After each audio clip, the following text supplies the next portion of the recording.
Okay, Saints fans and who that's? This is Kyle T. I am with the professor on his show, jacking him. What's that, the professor?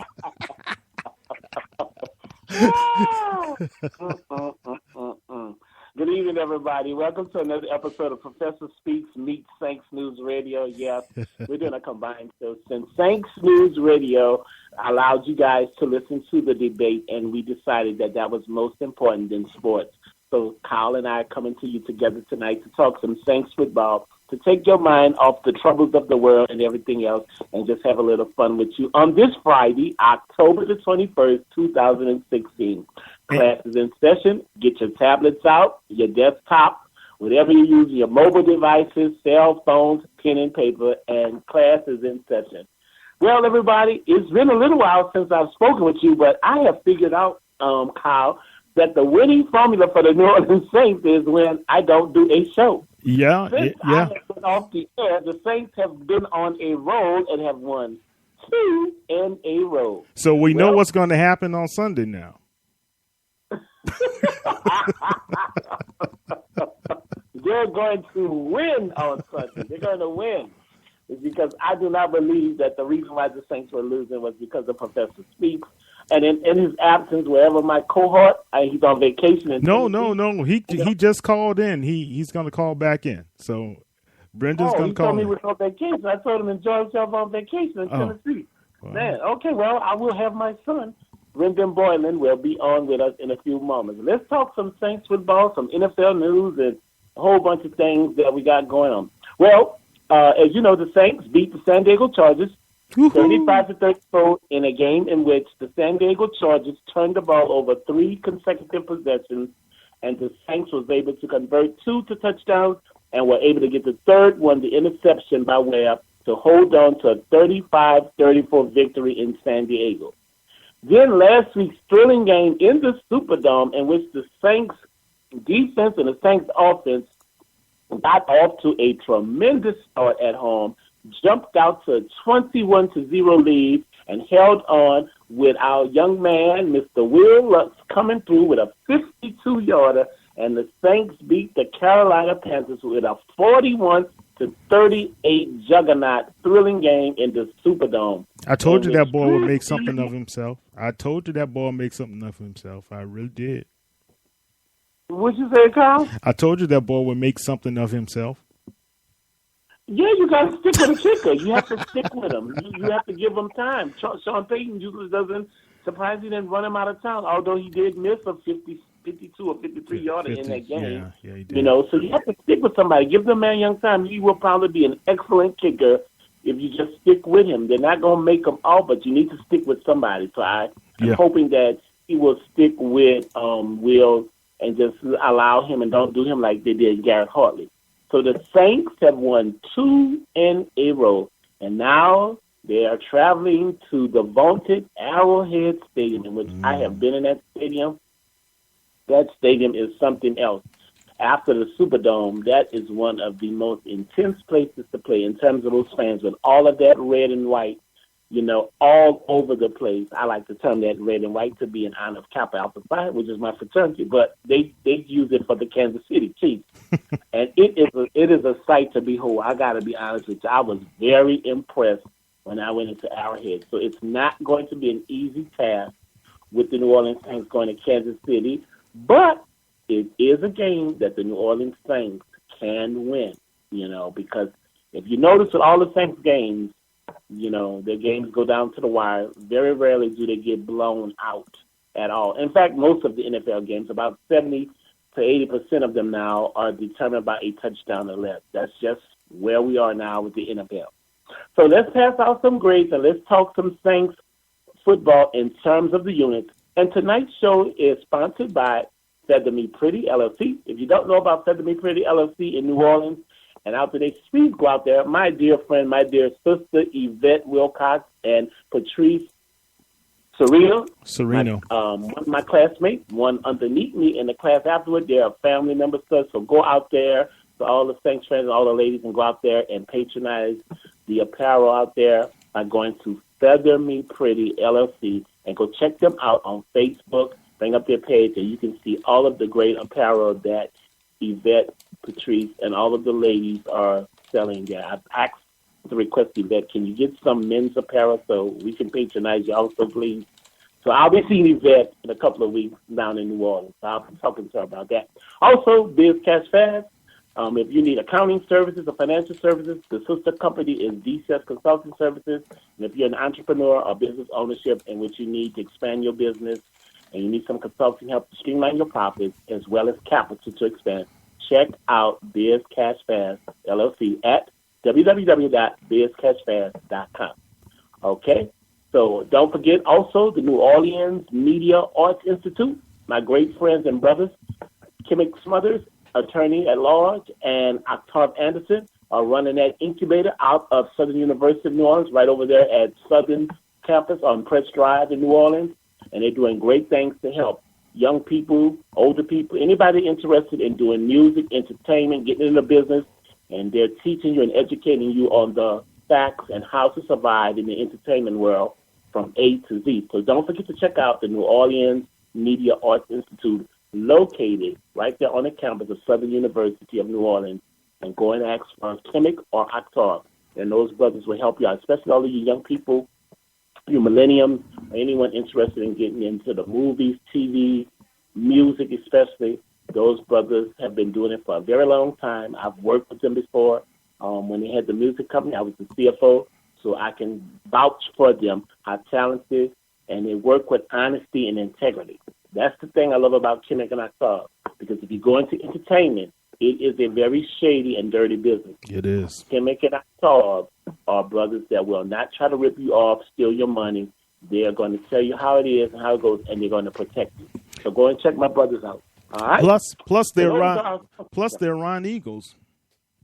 And plus they're my classmates. That's right. The bottom line.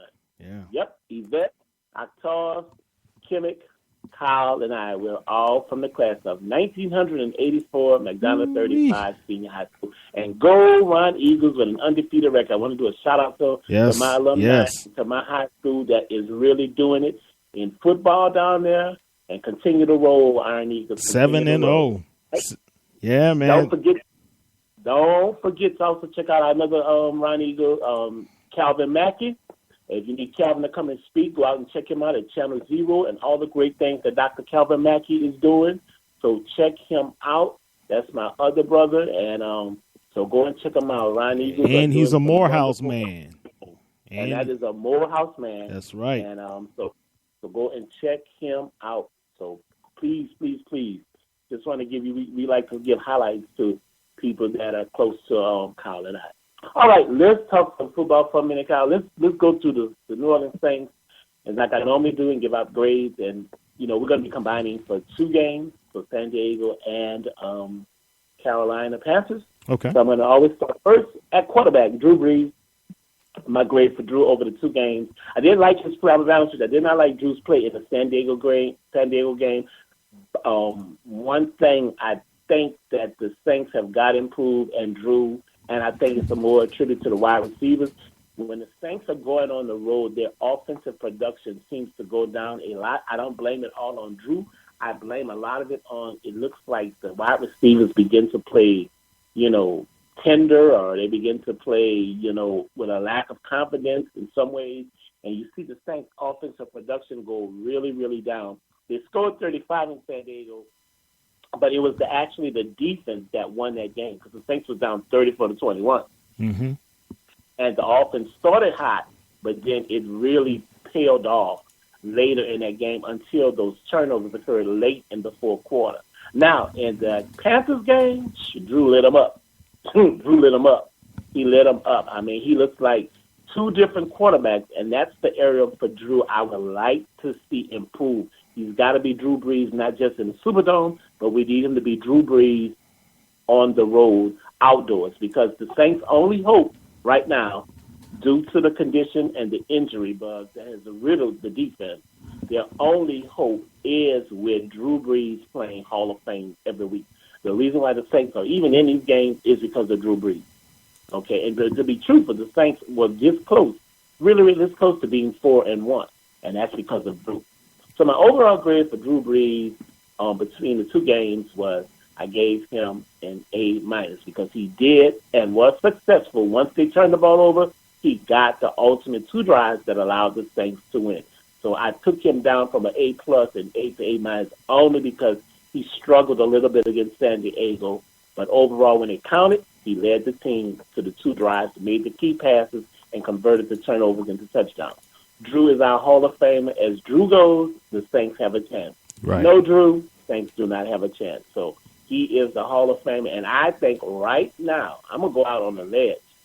Even though the Saints are 2-3, right now with 14 touchdowns and 4 interceptions right now, Drew Brees, after the first quarter of the season and the fifth game, should be in the discussions for MVP. Professor, Right I am so glad you said that. I thought the same thing because you hear they're still talking about the possibility of all these other guys, which Matt Ryan has been mentioned, but Drew Brees has really been playing some outstanding football for the New Orleans Saints. And when like you said, when we needed that game-winning fourth quarter drive, he delivered. Yes, he has got to be considered. I know Matt Ryan is in discussion. I'm sure the rookie Dak Prescott and Ezekiel Elliott are going to go into the discussion too as a rookie. I'm sure Tom Brady will probably, if he continues the torrid pace that he's on, will be entered. But Drew Brees has got to be in this. He is on pace at this time to probably throw for 45 touchdowns and close to 5,500 yards. Wow. And that is unheard of. Yeah. What this man has done. And if the Saints think that they can just get rid of Drew after next year, I got another story for you. Yeah. I got another story for you because Drew Brees is playing like he's 28, 29, or 30. So, Drew, I have to give you your honor, man, because you playing lights out. Yeah. So as far as it goes to Drew, that's our only chance. Let's jump to the offensive line now, KT. Now, this area here, I was very concerned about this offensive line in preseason. But I have to be honest with you. This offensive line, for me, gets a grade A. They have held up with the injuries that have occurred with Zach Street, with Tyron Olmstead, Andres Peterson. He won't be playing this game. They've rotated people, Kellemense, this guy Tony. They've been rotating players in and out. And Max Unger and the Saints offensive line have held up. Drew has been sacked a minimum of times. He hasn't been sacked a whole lot. And they've held up despite the injuries. The only area that the line really, I need them to improve it is the ability to run the ball. Mm-hmm. That's the only area. That's why I was like A or B plus. But what I saw in preseason and how they've held up now and being one of the top offenses, I have to still just give them an A. I have been very, very impressed how this line has held up. And even Andrew Speed has shown a great deal of improvement this year over his rookie year. Okay. I can't say anything more, but I have to concur with you because we thought this offensive line would be the liability for the New Orleans Saints, right? Going into, and the way they performed in preseason was, let's just say it, abysmal. Okay. Andres Pete needs to be on the left side of the line. Coach, listen, do not ever put him on the right side again. We know that is not where he's comfortable with, man. He has to stay on the left side. If it's next to Teron, great. If it's at guard, great. If you need to fill in for Teron Armstead, great. But putting him anywhere else on that offensive line is a liability to the New Orleans Saints. And Zach Streif, oh my goodness. And Evans, wow. All I have to say is I applaud those guys for what they have done, and Unger as well. It's really been a tremendous effort from that offensive line. Yeah, that line right now, some of those guys, if they continue to stay healthy and throughout the season, some of those guys should be in the Pro Bowl because right now that line is playing extremely well. Like I said, Yeah. the only area is that we need to get better